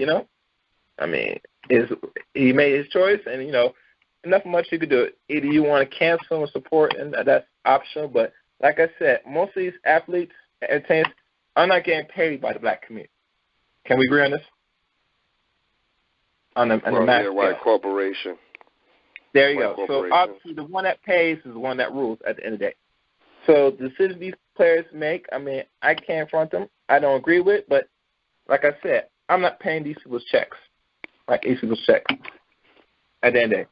So, like I said, I look at the dude's somewhat of his accomplishments, and he has, out of all players in the NBA, and he is one of the rare, second to LeBron James or anybody else that came out of high school. I think LeBron's going to probably overstate all these players once it's all said and done because he's already on his way. We're going to remember Kobe for a little bit for the remainder of this year, but after that, once LeBron oversees him and other players, we're not going to think too much, to be fair. I don't know. I don't agree with that. I think that even before this happened, you know what I'm saying? This is probably this is tragic. People going to keep thinking about this I would say for a couple months, maybe the whole year, depending on how it plays out. And think about this All-Star. Where's the All-Stars going to be attended? When's the next All-Star game going to be at? I don't know. You tell me. I didn't hear it. If anybody could tell me in this little chat room. It's coming up though, isn't it? Next week or something? It's before the Super Bowl, right? Or no, it's after the Super Bowl. No, everything's after the Super Bowl. Super Bowl's next week. Yeah. So wow, that's a lot of shit. That's crazy, man. Yeah. So they're gonna have a little nice honors. They're gonna dedicate it. They might put like a special, video of him and other stuff. But I tell you one thing. This next Hall of Fame indictment, they're obviously gonna include him right there. They're not gonna wait. They're just gonna include him right there. It takes a few years before these players get indicted to the Hall of Fame. But when somebody like him just dies suddenly, yeah, they're gonna put him in it right there. So I'm not gonna probably wait a couple years. We're just gonna throw him in it. It'll be right. It'll be fair. It'll be fair with you, because he has accomplished a lot in the 20 years he spent in the NBA. I mean, playing on and like I said, I read earlier, he's the only player right now that has played 20 full seasons. I mean, and not saying full, but every season if he didn't start that month, he played that year. You know what I'm saying? So yeah, he's the only player right now in the NBA history that really played in the NBA since he came out of high school and finished his career 20 years after that. No other player. I think second to him, I think LeBron's gonna probably be the second because he's almost approaching 20 years right now too. He's in the 17th season. I don't see no slowing down anytime soon with him. At all. I mean, and the funny thing, how he started a breakdown decline, Jay, was ridiculous. I mean, because he overexerted his body, like any player. Right. Overuse. If he took more better, was more mindful of his age as a player, he would have broke Chamberlain's record. I mean, Kareem Abdul-Jabbar's all-time points per game player. He would have broke it. But what was the cause of his injury? The first injury he had, the major one, he tore his Achilles tendon, I think, at his ankle. Was that a fall? No, man. He was playing 48 minutes for the last couple games, trying to get into the playoffs. He tore it during a game. That was the one major injury he suffered. And after that, it started to go really downhill. It slowed him out. It really actually slowed his game down very badly, And after that, he tore his rotating cuff on his shooting arm. The second year. You get me? Oh yeah. It just went downhill from there, yo. And like I said, he retired at 38 years old, or 37, going on 38, back in 2016. But he has a very lengthy career, long career. And then, don't be scared. People call in. Y'all basketball fan. Tell me a little thing that I don't know. Like I said, the rape thing. Me and my good friend Layard had a discussion about this, and he kind of reminded me about it. And what I've noticed, cause I forgot about this because this was a long time ago, Jay. This is like almost going on 16 years ago. That when the woman that was saying that Kobe Bryant raped her, and not only was not true. I don't think that shit happened. No, it didn't happen. I think he had sex with her, and then she either flipped out or something. I'm serious. Yeah, that's what I'm thinking would happen. And whether I like him or not as a basketball player, you know what I'm saying? I'm being serious. I'm just saying because it's real rare. Like this man, he's one of the top players in the world. You know what I'm saying? He could get any woman he wants, really, practically. And I'm not saying every woman, but you know what I'm saying? Single women he get any woman. If you're athlete, you get any woman. If you're athlete, you get any woman you want. Yeah. So I mean, no, I don't want to disrespect any woman, every woman. I'm just saying that you have many choices, and there will be a lot of women coming at you. You know what I'm saying? You're a star. That's just the way it works. I mean, whether people like it or not, that's just the way it's structured, right? So the point is that I think that for him to make a move like that, now what he did was stupid, yeah, still, in the sense of him, doing what he did with her, You know what I'm saying? Because he should have thought about that shit. You know, like, listen, my career is real, you know, it's fragile in the sense of, like, I can't let nobody, you know, I don't know this woman or whatever. But, you know, shit happens. I'm not going to say, you know, you never, I guess, you know, when you in the moment and you that person, you know, it's easy for me to speak from the outside. So I'm just saying that I think that, you know, you just got to be very careful in situations. You know what I'm saying? But then again, you know, you can't be, I mean, you could be as careful as possible, shit still fuck up, right? You know what I'm saying? So I'm just saying that at the end of the day with that situation, I don't think that he raped any woman. You know what I'm saying? Mm-hmm. And you know, again, that whatever he did with it with the woman too, that's even his business. I mean, at the end of the day, it really don't concern me because, you know, I don't think he violated her anyway. You know what I'm saying? But because he's a star, they're gonna put him on blast, you know, on TV and all that, and you know what? It comes with the territory in the sense of, you know, you're gonna get that type of publicity coming at you when you in the spotlight in general, whether good things and shit. You know. Mhm. One thing I would say, in regards to the rape allegation, and you know, it's found. This is my thing with a lot of non-black people, what we call Caucasoids. I saw some videos posted floating with them, especially with some of the males come out saying the only for they focus that he raped this Caucasoid woman. That's the only thing they're thinking about. That someone were posting, even certain news outlets, that's all you hear talk about. Oh, he was rapist. But, you know, they have this smoke for this particular Batman, but not one of their own. And I don't expect they should have this smoke for their own because they have a history, a long track record of pedophiles and rapists amongst their culture and their race. To find, say, you know, amongst their own circles, their own men are doing not only the same but worse, but this media protects them, sheds them, but they use the black man or any image as the face of, you know, pedophilia, rapists, and creating this illusion that these other groups of people don't rape and do the same thing. Even with the Harvey Weinstein, which he's getting another case right now as we speak.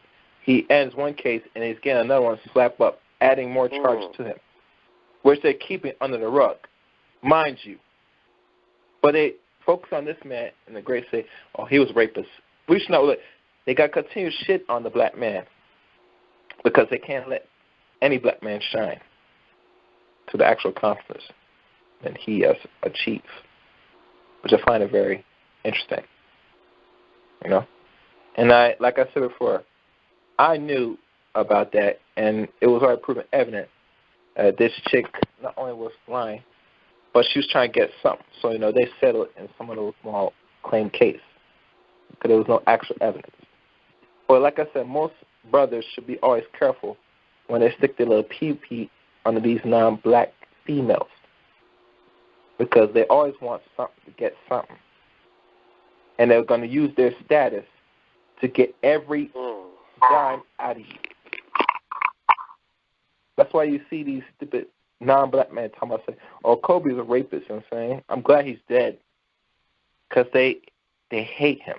They hate what he stands, what he is as a player. Some don't even accomplish in their own life. Some are probably trailer parks for all we know. They have not amounted to, besides their whiteness of their status, that probably get them something in this country. But that they're not really accomplished nothing. You get me? That's why when I find these videos of them showing this thing for hate for Kobe, I actually expect it because they're going to shit on you when you're not around more than if you were around at all. So, yeah, man. So it's disgusting, but, you know, that's part of life, you know. As a black man, you know, I tell you, you're not going to have it easy or have it good. What's this? I see somebody wrote in the chat room. Let me read the chat room. So did the helicopter malfunction or was it a pilot error? To be honest with you, Jermaine, I don't know because I only hear about it. I'm not really early, man. What? You're gonna get the NST, whatever the people that deal with the air shit is gonna go, and NTBS or whatever, NSTBS, whatever the fuck the name is.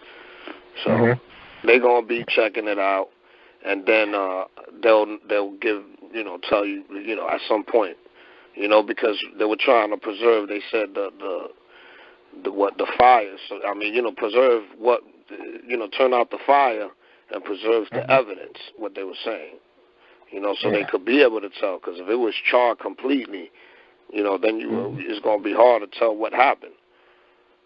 So yeah, that's where they at with it. I mean, it's still early, man. But I just say, they were saying it was clouds and all this other stuff.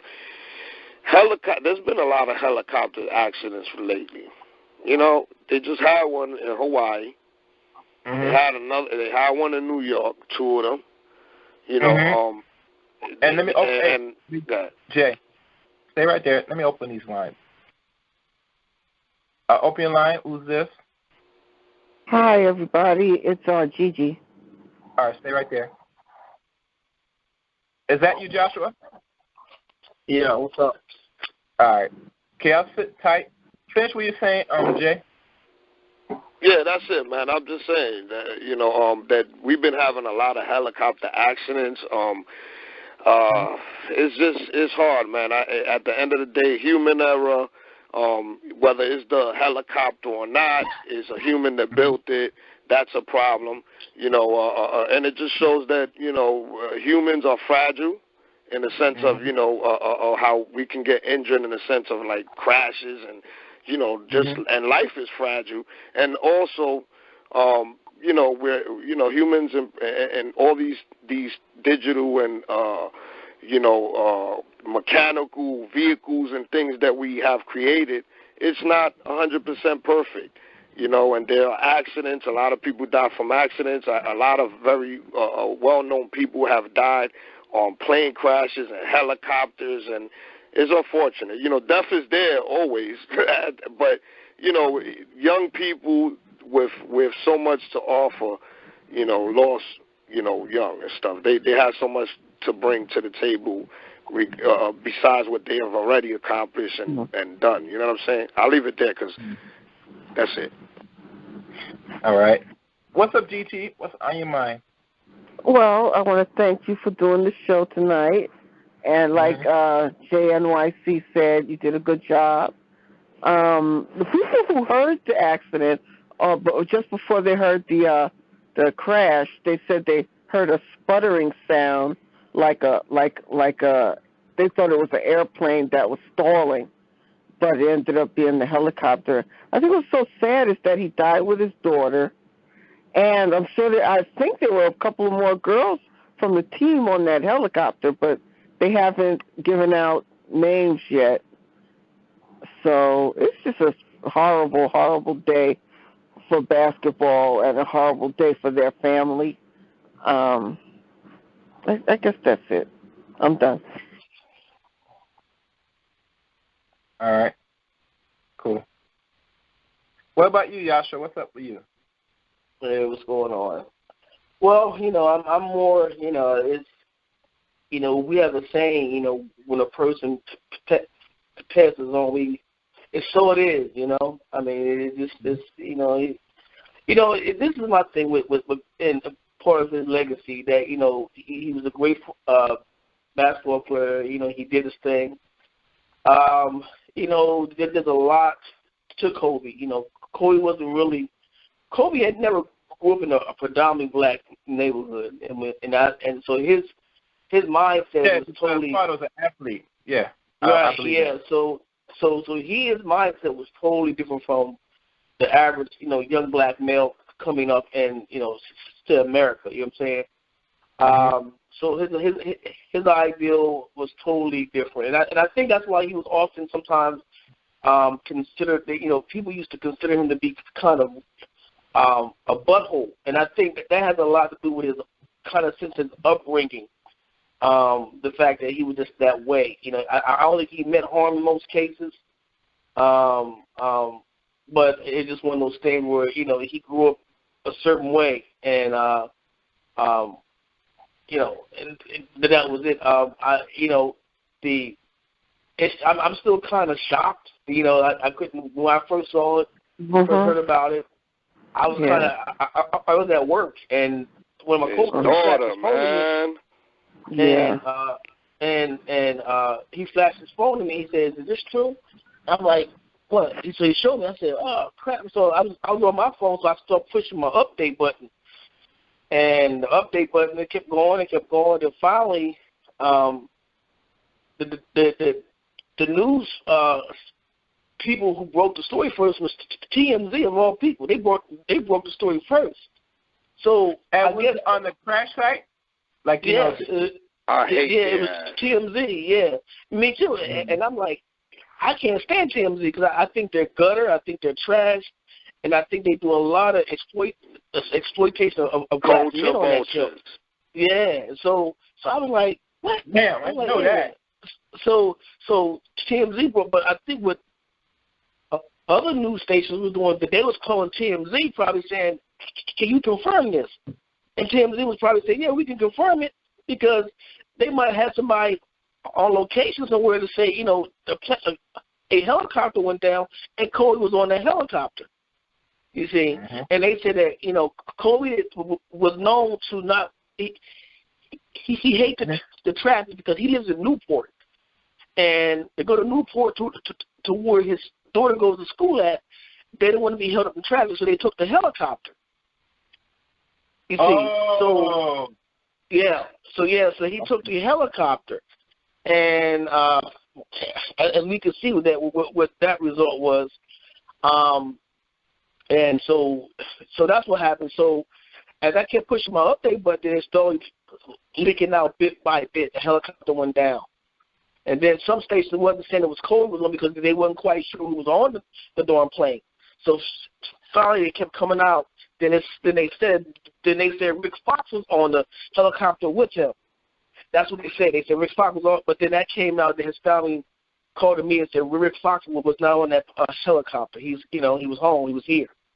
So that was cleared up. But then they found that one of the body was his daughter's body. So, but it was really big. I just hope that we don't try to, you know, make this a political thing. You know, about his death. I mean, I just hope that doesn't happen. You know, yes, he was married to a non-black woman. Okay, we understand that. We can't change that now. Okay. So, but my point is that we shouldn't try to. I'm not here to condemn him or judge him because of that. Is what I know that people are saying that he was so young, but I say that, well, he was so young, but you know, he lived a life that a lot of people over 78 has never did. At 40, you know, from the time he was in his 20s on up to now. I mean, you know, this dude done lived a life. You know, you know, he done been almost around the world a few times. He done been, you know, he got 5 championship rings. So this young man done lived a life, and now his body was like almost like he was 50. He had so much, nicks and bangs up and bruises on his body. His hands were totally almost deformed because he played basketball for 20 goddamn years. You know, so so that's how I look at this whole thing, man. Too bad that I'm not sure whether or not his mother and father and him that they ever made peace with each other because they fell out. He fell out with his mother and father, so I'm not sure if he even made peace. No, they made peace a couple of years ago. Okay, good, yeah, because I was kind of thinking about that. So I hope they made peace. God darn, you know. But yeah, so that was good. So, but at the same time, you know, I'm still kind of pinch myself and say, wow, man, this guy is, he went. You know what I'm saying? And you just and it gives you a different perspective on life because it makes you say, you know, how much you can play. This guy had everything, but you know he's gone. You know what I'm saying? This guy had everything. You know, so and it gives people, you know, a different perspective on how they look at themselves and how they view, you know, and life. What they say, life is precious. You know what I'm saying? You know, life. You know. Live the life to the fullest while you have it, you know. So it gives you a whole different perspective on things. And, you know, I just felt bad that the daughter, and they said there's 9 other people, there's other people on there, and I'm trying to find out who are they on that plane, on that helicopter with him, because they say that. They were saying that there was another girl from the team with her mother and father, but they did not give her name. And then I'm sure there must be other kids from the team. No. They said that there were 9 people. There were 9 people. They said they named all of them, but they said I think there were like 4 other people they didn't name. Now they say it's supposed to be another basketball player who was also on that plane with him. No, they said Rick Fox's daughter might be in there. Oh, my God. That's what they said. Maybe. I hope not. Maybe. Because, you know, Rick Fox's daughter has a daughter with Vanessa Williams. Right. Yeah. So I think she's older. Yeah. But I just hope that so that's kind of 9 people died. I talked about Kobe, but I just want to really quickly say that, you know, the daughter and everybody else as well, because their lives also were lost, and I think that they're just as much as valuable. You know, it's just that Kobe accomplished so much in his life as far as what he's done and what we know of him. You know what I'm saying? He's the person that we know as, you know, a star or whatever in his stuff. But, you know, I definitely, you know, feel for, again, you know, just all those people just lost their life like that. It's crazy. You know, and anybody dying that I hear some stupid shit or, you know, accident or, you know, whether on the street or not, it's some fucked up shit in general. Yeah. That's all. Yeah. So that, you know, but again, hey, I wish, and I can't imagine what his wife is going through right now. They probably had to sedate her. They probably had to sedate her, you know, because she might have went like totally nuts when she saw what happened. I mean, because I'm sure she might have saw it before someone even called and told her. She might have saw it. You know, so but I just feel bad for the whole. I mean, feel bad for the whole family, but at the same time, this shall pass. You know, but it shall pass. So, you know, that's all I gotta say, man. All right, thank you. It looks like everybody's quiet, and it looks like everybody's, I guess, twerking in the chat room. They don't want to call up. So wait, hold on. Well, let me say this too. And he's probably one of the greatest basketball players who played the game, and he became a phenom icon coming out of high school. You know, and you know, the stuff that he did was pretty amazing. You know, it's too bad that him and LeBron couldn't sit down and joke about him. You know. For breaking his record, because I'm sure that they would have did that eventually, sit down and talk about him breaking the record and stuff like that, but that won't happen, you know, so. Yeah.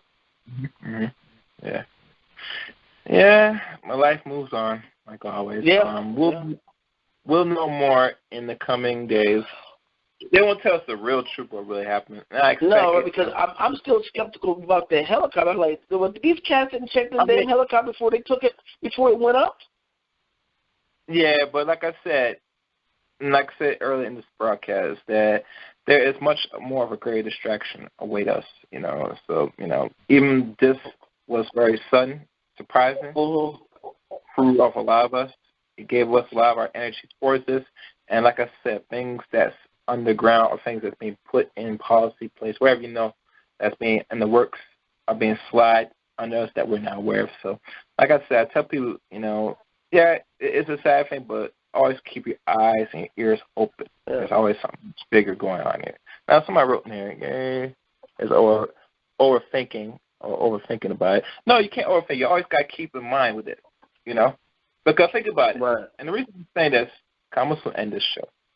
I want people, if they don't learn anything, know this, that with any great prominent figure or person that has influence is an easy indication way to put things that you're not really aware of under the rug, what you're not really seeing. because we're in a social media age, digital age now, where everybody's glued in to know what really happened, all that stuff. We're never gonna really know what really happened, but I tell you, we could speculate and we could always do our investigation. What happened? But at the end of the day, you know, why we waste time with this? They put things in place to try to keep further, you know, oppressing people, you know, systematically and policy. So that's what I'm gonna say. And let me see one more thing in that note. All right. So I'll leave it that with y'all. If anybody has any closing remarks, like I say now, hold y'all peace. Let me check. Any closing remarks, Joshua? GG? No, not really. I think I said all what needs. I mean, as far as I'm concerned with what I need to say, I just think that this was a really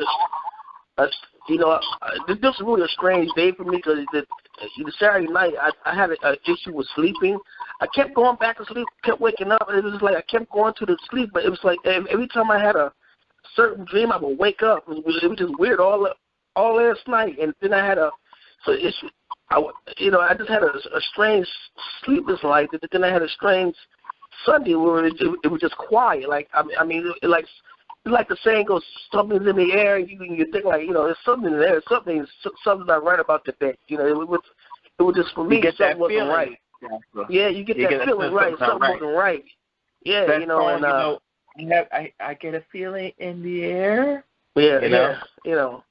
Yeah. So I mean, it's a real thing. Yeah. So that's how.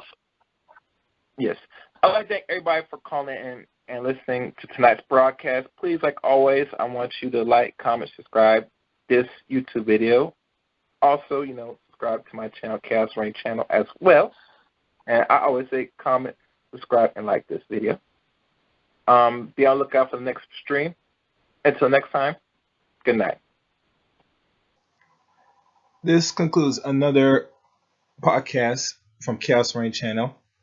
Like always, comment, subscribe, and like this video. And you can follow me on Twitter at Chaos Reign 7. This podcast also is dedication to one of the best shooting guards of the Los Angeles Lakers of all times, and one of many of their franchise. And Kobe Bryant has solidified himself in the history books and as a Hall of Famer as one of the best shooting guards of the Los Angeles Lakers, and a few up close to Michael and other great shooting guards of the NBA. Kobe Bryant, born August 23rd, 1978, and transitioned January 26, 2020, including his second oldest daughter, Kiana, born May of 2006, and she also transitioned January 26, 2020. So, thank you for